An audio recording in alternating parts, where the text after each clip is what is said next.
अख्ख्या गावात आला तर ज्याला जो मारेल अर्ध राज्य त्याला कोणी उठत घाबरायचे.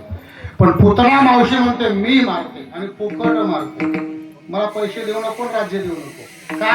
लहान लेकरू मला राज्याची काय गरज आहे, मी मारते. तिने काय केलं? सुंदर स्वरूप धारण केलं, सुंदर स्वरूप.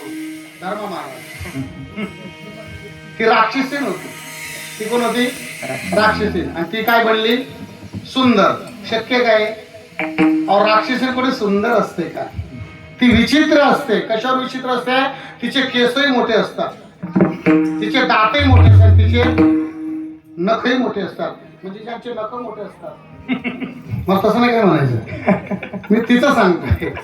ती दिसायला विचित्र असते पण ती सुंदर झाली. मला असं वाटतं मौली दादा, सुंदर नसताना सुंदर दिसण्यासाठी एक प्रक्रिया केली जाते लग्नामध्ये. त्याला काय म्हणतात शिरपूर तालुक्यात? मेकअप. हा, मेकअप म्हणतात.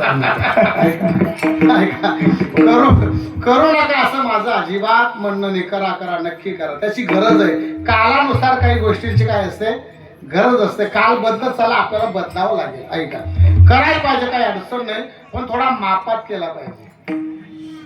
फार चेहरा बदलून जाईल एवढा बी नको ना, थोडा मापात केला पाहिजे. मी तर असं म्हणतो, पुरुषांपेक्षा महिला मातांना देवाने सौंदर्य अधिक दिलेलं आहे, डबल दिलेलं आहे. हे त्यांचं नशीब आहे. आणि जरा व्यवस्थित जर शृंगार केला, मी व्यवस्थित म्हणतो, जर व्यवस्थित शृंगार केला तर महिला माता अजून सुंदर दिसतात. म्हणून मेकअप केला पाहिजे, पण थोडा मापात केला पाहिजे. त्याचं कारण सांगतोय का? एक बाई लहान लेकराला घेऊन पार्लर मध्ये मेकअप करायला गेली. ते लहान लेकरूने एका बाईकडे सांभाळायला दिलं आणि त्या आत खोलीमध्ये गेली. अर्ध्या तासाने तिकडून परत आली तर तिचं ते लहान लेकरू तिच्याकडे जातच नव्हतं. तिला बघून ते रडायचं. ती म्हणायची तुझी मम्मी आहे. ते पोरगा म्हणायचं नाही, तू मम्मी नाही आहे. तुम्हाला खोटं तोंड धुवावं लागलं तेव्हा तिच्याकडे गेलं. तिने सुंदर सूर धारण केलं. हे माझं म्हणणं नाही, असं मागं मला सांगतात, नामा म्हणे आली नंदाची घरा आणि स्वरूप सुंदरा देवांगणा.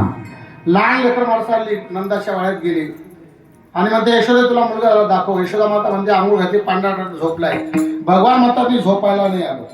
यशोदा माता कामामध्ये रंगली आणि हिने आपला डाव साधला. देवाला उचललं, मांडीवर घेतलं, आपल्या अंगाशी लावलं. देवाने डोळे बंद केले. त्याचे अनेक कारण सांगतात. विष प्राशन केलं, दूध प्राशन केलं, रक्त ओढायला सुरुवात केली, जेव्हा पंचप्राण ओढायला सुरुवात केली, पुन्हा घाबरते आणि म्हणते कृष्णा अरे सोड मला, सोड.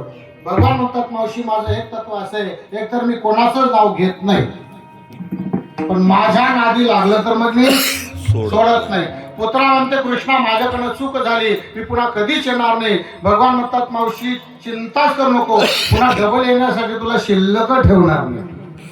तिने प्रचंड आकार केला. ती गेली, नंतर अनेक राक्षस झाले, पण एकही परत केला नाही. फक्त एकच सोडला होता, महाबळ भट. का सोडला? तो ब्राह्मण बनून आला म्हणून सोडला होता. इकडे भगवान परमात्मा वाढायला लागले, वाढता वाढता रांगायला लागले. कसे रांगतात? नामदेव महाराज सांगतात.